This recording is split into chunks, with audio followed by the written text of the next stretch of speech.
Bird broadcast number 00.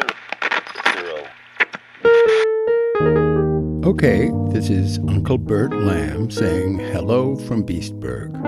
We're broadcasting from planet Darkstar today to your planet Earth.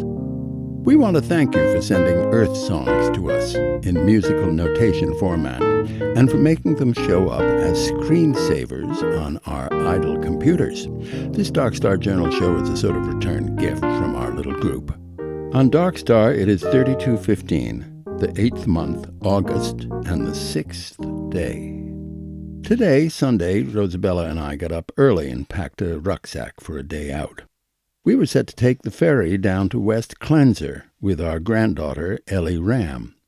In West Cleanser, we planned to pick up Rosabella's father, Dick Sheep, and drive down the coast for a first meal at our daughter's new country home. Ellie was very eager to see her Auntie Woolie's new house, which is high up on a cliff overlooking the sea. Woolie is buying the place from Professor Alan Tiger, who, remarkably, is also selling her his house here in Beastburg. Woollen burst in on breakfast the other day to tell her family that she and Martha Tiger, Alan Tiger's daughter, are going to spend the rest of their life together as an interspecies same-sex couple, in spite of that configuration being illegal. She shared their secret with us, but Martha's father, Alan Tiger, isn't to know anything about it.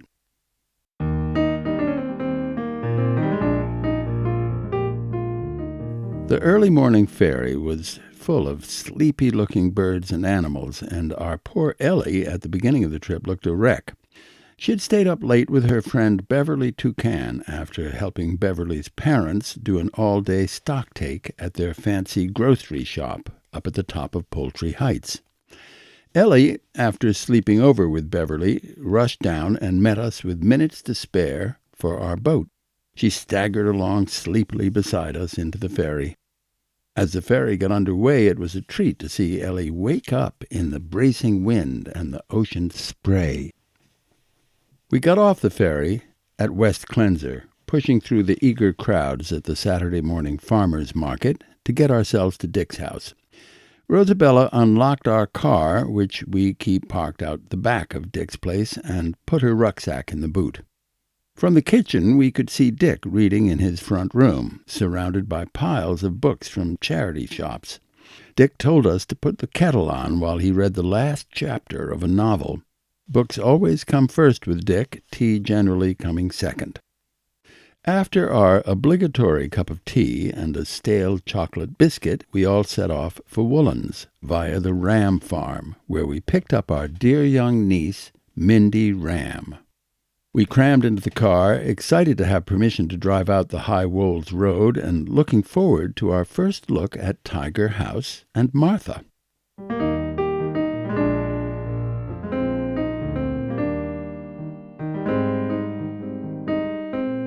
We've walked the High Wolds Road with Dick 1,000 times, but we've never driven it, as the road is blocked off for vehicles after the driveway for the Salty Dog Inn.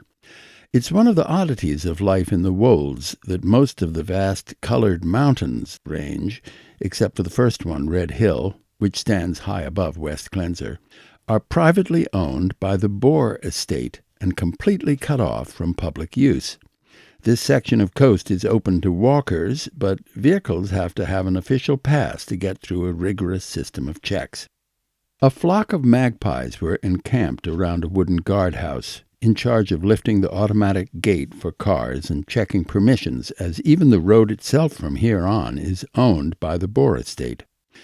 We'd been given a visitor's permit for the year by Woollen, and so we sailed right on through, past a rather frightening-looking military encampment. After the roadblock, High Wolds Road is just a particularly quiet old dirt road, wandering past woods and lonely fields, featuring a few somewhat ramshackle farmhouses. Far down the coast we could see Boer Island, and out to sea below us were the little islands.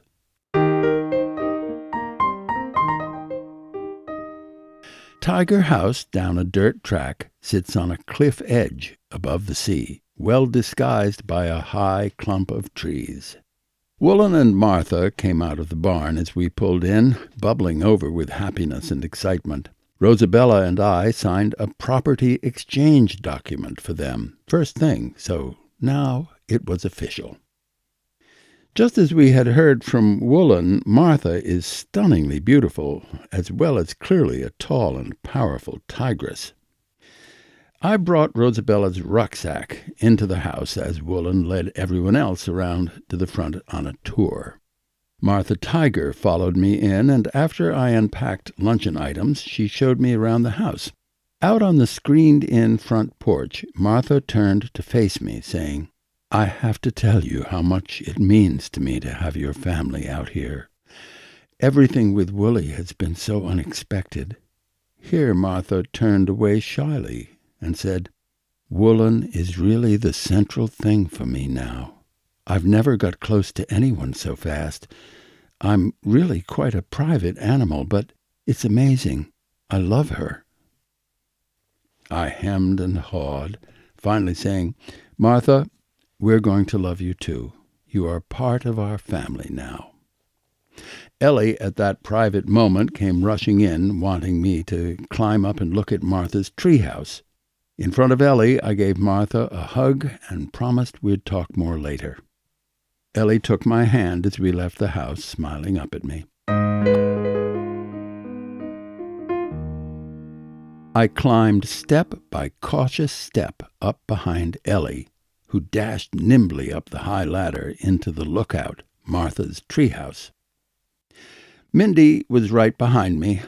Towards the top I could see Wooly leading Rosabella into a big vegetable garden. We clambered into a large room under a pitched roof with beams exposed. A big bed, a desk, and a vintage tea chest were the only furniture. Through the front window the ocean glinted way below us. The view out both windows is very lovely. At the back, on the slope below Sheep's Knoll, you can see Jean Rabbit's farmhouse, which we visited. Out the front, the treehouse looks straight down on Tiger Bay. Mindy said, "Down there in the bay is where the terrible accident, the awful drowning, happened." This was news to me and Ellie. "You haven't heard?" she continued. "Martha Tiger lost her mother and her grandmother, Betsy and Miriam Tiger, in a sailboat accident. They went out in calm water, but somehow both drowned." "Really?" I asked her. "When was that?" "It was last summer, a year ago," she said. "The whole thing was a complete mystery because they were such good sailors. The Coast Guard interviewed all the local fish and seabirds, and no one knows what could have happened to them. Their sailboat was up, and then it flipped over and went down fast. Alan Tiger watched it all happen from up on the front porch. Later, my mum took me to the memorial service in West Clenser, and animals there said how wonderful and helpful Martha's grandmother Miriam had been. She gave my folks gardening advice." "How horrible!" I exclaimed. "Poor Martha! I didn't know she had recently lost both her mother and her grandmother." "That explains something I've been wondering about," said Ellie. "Who could blame Alan Tiger for wanting to sell both of his houses and move into the BU faculty club after all that?" "Maybe," I said. "You can never be sure about that sort of thing. We'd have to know a lot more about their family to understand how they are processing this huge loss." Just then we heard someone ringing a school bell, and the girls shot down the ladder and ran for their lunch. I followed slowly.